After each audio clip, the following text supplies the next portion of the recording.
নমস্কার, আমি সোমা কুকসে সবাইকে স্বাগত জানিয়ে আজকে আবারও চলে এসেছি একটি রান্নার রেসিপি নিয়ে। আজকে রান্না করব, এটা হচ্ছে দণ্ডকলস শাক।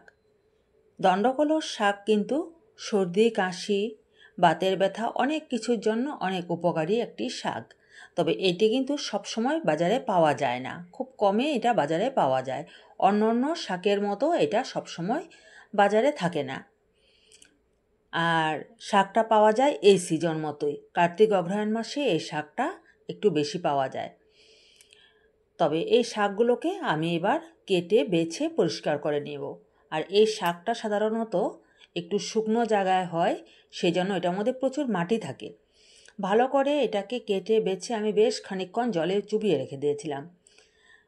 শাকগুলোকে আমি একটা ছাঁকনির মধ্যে ছেঁকে রেখেছি। সঙ্গে নিয়েছি একটু ছোট সাইজের একটা বেগুনকে আমি টুকরো টুকরো করে কেটে নিলাম। এখানে নিয়েছি কয়টা ডালের বড়ি আর অল্প আদা গ্রেট করে নিয়েছি আর দুটো কাঁচা লঙ্কা। তবে এ দিয়ে আমি রান্নাটা করব। তবে চলুন এবার আমি রান্নার কাছে চলে যাই। তবে শাকটা কিন্তু খুব ভালো করে ধুতে হয়, এটার মধ্যে প্রচুর বালি থাকে। এখানে আমি একটা কড়াই বসিয়ে দিলাম। কড়াইতে দিয়ে দেব সর্ষের তেল প্রথমেই।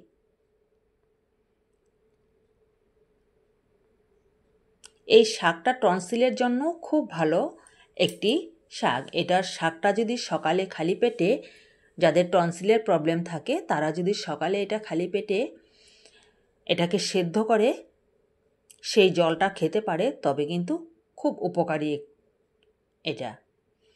প্রথমেই তেলের মধ্যে 3টে শুকনো লঙ্কা আমি দিয়ে এটাকে ভেজে তুলে রেখে দিলাম। এবার সেই তেলের মধ্যেই আমি যে ডালের বড়ি কয়টা নিয়েছিলাম সেটাকে একটু ভেঙে গুঁড়ো করে নেব। তার আগে দিয়ে দিলাম কয়টা কালো জিরে ফোড়ন। ডালের বড়িগুলোকে ভেজে তুলে নেব না আমি, তুলে নিতে গেলে কি হবে, তেলের পরিমাণটা তখন বেশি লাগে। সেই জন্য আমি একই তেলের মধ্যে এটা করে নিচ্ছি। কালো জিরেটা ফোড়ন দেওয়ার পর ডালের বড়িগুলোও সুন্দর ভাজা হয়ে গেছে। তারপর দিয়ে দিলাম কুচিয়ে রাখা কাঁচা লঙ্কা আর গ্রেট করে রাখা সামান্য একটু আদা। আদাটার থেকে যখন খুব সুন্দর একটা সুগন্ধ বের হবে, দেখবেন খুব সুন্দর একটা গন্ধ বের হবে, কিন্তু আদাটা পুড়ে যাতে না যায়, পুড়ে গেলে কিন্তু তেতো হয়ে যাবে। তারপর দিয়ে দিব আমি বেগুনগুলো, কেটে রাখা বেগুনের টুকরোগুলোকে দিয়ে দিচ্ছি। পরিমাণ মতো নুন আর সামান্য একটু হলুদ গুঁড়ো দিয়ে বেগুনটাকে হালকা একটু ভেজে নেব।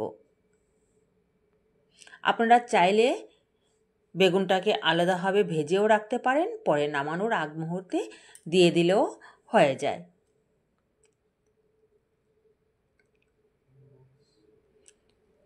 আমি এটা একদম খুব কম সময়ে কম তেল মশলায় এটি দেখাচ্ছি রান্নাটা।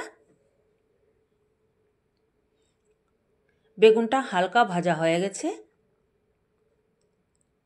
এই অবস্থায় এবার আমি শাকগুলোকে দিয়ে দেব।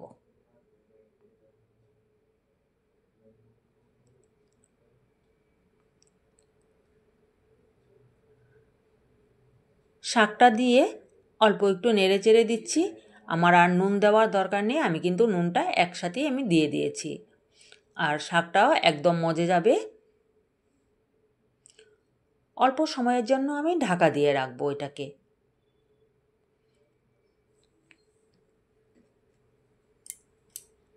6 থেকে 7 মিনিটের মতো মিডিয়াম আঁচে রেখে আমি এটাকে ঢাকা দিয়ে রেখে দিয়েছিলাম। শাকটা মজে দেখেন কত কম হয়ে গেছে।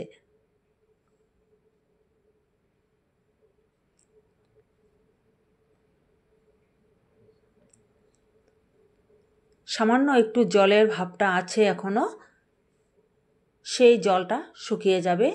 আর এবার আমি দিয়ে দিলাম হাফ চামচ চাউলের গুঁড়ো। চাউলের গুঁড়োটা দিলে কি হবে, এটা শাকটা একটু মানে যে জলটা ছিল অবশিষ্ট সেই জলটাও টেনে আসবে, আর শাকটা খেতেও তখন ভালো লাগে। বাস তৈয়ার হয়ে গেল আমার দণ্ডকলস শাকের রেসিপি। এবার আমি 3টে শুকনো লঙ্কা যে ভেজে রেখে দিয়েছিলাম তার মধ্যে থেকে একটা শুকনো লঙ্কা আমি হাতে গুঁড়ো করে নিয়েছি। সেই গুঁড়ো করা লঙ্কাটা লাস্টে দিলে কি হয়, একটা গন্ধটা খুব সুন্দর আসে।